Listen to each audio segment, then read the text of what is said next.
if you are in a space where you are wondering how to deal with the things that you've got coming at you and you're carrying a heavy burden, you're going to want to check this out. This video is all about how to handle fatigue. Diet Pepsi. Can you hear that? I wonder if the mic picks that up. Oh, my kids love it if I can get it to the place where it just mounds a little bit over top. But I get a little nervous because I don't want to make a mess. It's getting close. Okay, here we go. Da, da, da, da. And why am I making my own sound effects? Okay, here we go. Here we go. You feel a little anxious with this, like, because I just don't want to make a mess. I don't want to have to clean it up. I hate cleaning things up like this. Okay, here we go. Ooh, kids would like that. You know, I always put ice in it too. I love ice cold drinks. I'm not a big fan of room temperature drinks. I know some people like to have their water at room temperature. I am not that guy. Ice cold. That's where it's at. Here we go. Taking a sip.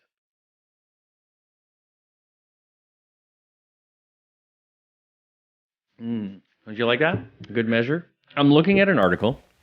And this article is taken from United Kingdom. It's from an organization called The Independent. The title caught me. Like it's almost clickbait, but not quite. All right. It says, smartphone addiction causes an imbalance in the brain that makes people tired and anxious, study finds. And it goes on to say, people who are addicted to their phones and the internet have too much of a dangerous neurotransmitter. A dangerous neurotransmitter. So, like, we have dangerous neurotransmitters? What? Okay. People's smartphone addiction could be causing an important imbalance in the brain, according to this new study. The research looked at people who were tied to their phone and the internet. Okay, so if you really think about it, that's a lot of us nowadays, right? This whole COVID thing, it's got us using our screens more. Maybe we're on our tablets, we're on our phones, we're on our computers, we're on the TV. And let's face it, I mean, you've probably binge watched an awful lot of your favorite shows on Netflix. I mean, I know I have. People who describe themselves as being an addict to their phone were put to the test, a test known as MRS, which looks at the chemical makeup of people's brains. And they measured levels of gamma, oh boy, here we go. Gamma aminobutyric acid. Aminobutyric acid. Okay, so they call it GABA. G-A-B-A is sort of an abbreviation of it. And so this is a chemical that slows down the signals in the brain. It's talking about like if the GABA, and it found that the ratio of GABA to another important transmitter was off in people who had been diagnosed with internet or smartphone addiction. That could be having deep effects on the way their brain works. Okay, so this is talking about addiction. I don't, it's a little not quite what I was after when I was doing some research on this, but some of this stuff still relates because we are a people who are using these devices a great deal more than we ever did before. And those people who are addicted to it, or I would suggest people who use it for extended periods on a daily basis, that is outside the norm of what you would regular have used it before. It says here that it ruins their productivity or sleeping patterns. So it found ratios of GABA to creatine and glutamate, two other important acids, were correlated with the score of how addicted people were to the internet and their phones, and it linked these to depression and anxiety. Fatigue. I'm going to try and find another article while we're here checking things out, because, hey, let's just do this on the fly. Let's figure out what other people are saying on this topic. Fatigue and pain related to internet usage among university students. Now, that's a study done in 2016. Let's check that out. Study done in 2016. So, we're going, like, it's 5-year-old study. I don't know that people have changed that much over the years, but yeah, this is 5-year-old study. Why can't I change the page? Oh, right there. Oh, hang on. Back up. Okay. Back up again. So, this study was performed to assess fatigue and pain levels related to internet usage among university students. That's boring. I'm bored. Moving on. Find another one. What do we got? That's anxiety of the internet? Who's afraid of the internet? That seems odd. I've never met anybody who was afraid of the internet. Oh, wait, here we go. CNN. You can always count on CNN to do something. How about this one? Do you ever get sick of your phone ringing? Yes. What about Facebook fatigue? Yes. I get tired of reading things on Facebook. Does Twitter sometimes give you a stress headache? No, I'm not on Twitter. I could never get into Twitter. It was never my thing. Okay. Making you occasionally wish that you just yanked the plug on your online life. Yes, there are days I just don't want to be online. And here they're saying there's a report written by John Horrigan. 7% of Americans use the internet as a primary means of social communication and also feel conflicted about that fact. That's interesting. Do you feel conflicted about how much you use the internet? Just tell me yes or no, maybe a little comment about that. Just in the comments below, let me know if you feel conflicted about how much you use the internet.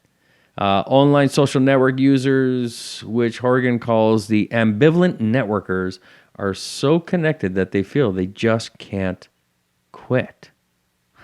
Interesting. Very, very interesting. What else do we got here? If there's anything else that's important. What's the result of this thing, though? All right, what are they saying here?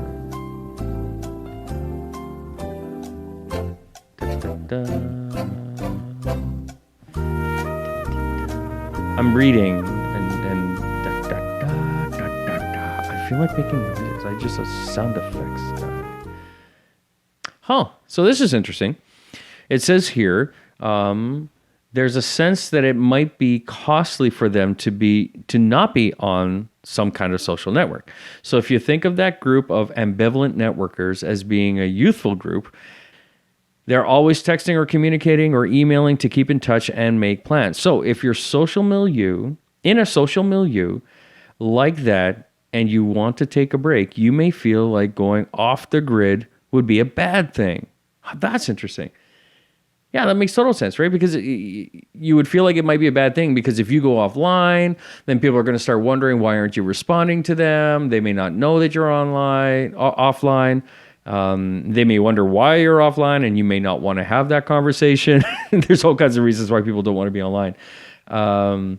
But also, like, you might have some anxiety because you won't know what your friends are up to. You won't know what the plan for Saturday is, or you might even worry that your friends are worried that you're not instantly responsive to their queries, or their questions, rather. And then here at the end of this article, they talk about how to handle too much internet. So, combating the whole idea of the internet fatigue. And it says it's a matter of self-discipline. Yeah, of course it is. You either do it or you don't. Like, turning the cell phone off from time to time and spending, when I can, part of the workday not in front of the computer. So this is what these guys are saying. They're essentially suggesting that there's anxiety and fatigue that comes along with being on social networks or emailing or texting. Just any kind of screen time really is what it comes down to. And they're suggesting that there are those people who, if they go offline, it might increase their levels of anxiety. Man, it just seems like you just can't win. So here's a question for you. How much are you experiencing this whole thing of internet fatigue? It would be really cool to have a conversation about the variety of types of fatigue that we deal with, right? You got internet fatigue, you've got news fatigue, you got other forms of media fatigue, you got social network fatigue. How many times are you seeing people post all kinds of things in terms of their political ideologies, and you got this fighting from right to left and left to right, and there doesn't seem to be good conversations happening in a lot of places. And so, yeah, that could be really exhausting and tiring, and all the conspiracies. I love conspiracies. The whole Vietnam War was fought over a bet. But there's so many conspiracies out there, and it just takes up brain space, and it's exhausting. And let me tell you something. There are principles in life that help us deal with the variety of things that come our way. All of us have burdens to carry. All of us have fatigue that we're going to deal with. And we're going to deal with fatigue from all the voices that are coming at us to tell us to think this way or think that way, to do this thing or do that thing. So here's my advice to you. Take a beat. Just pause. Take a step back from all of it.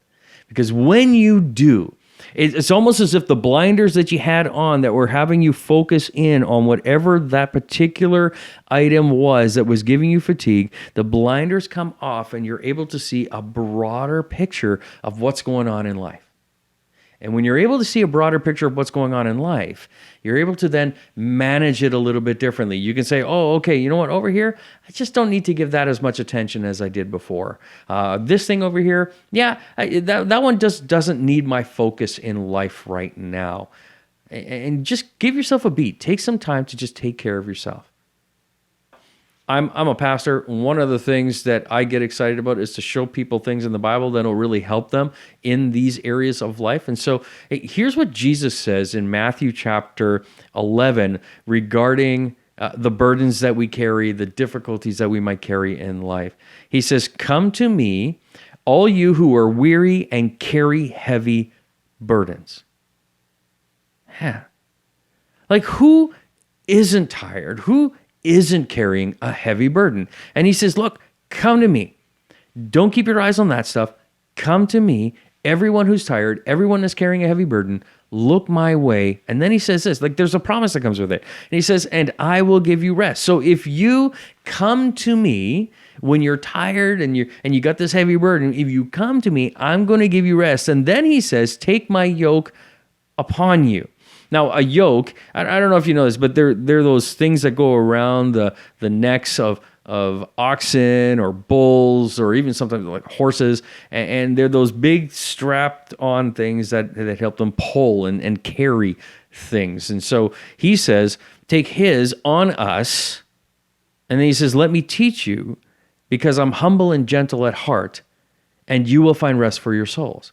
And so it's almost this idea of him saying, hey, listen, you know that thing you're carrying? All right, take that one off, put mine on, let me teach you, and you're going to find rest for your souls. And then he says, for my yoke is easy to bear, and the burden I give you is light.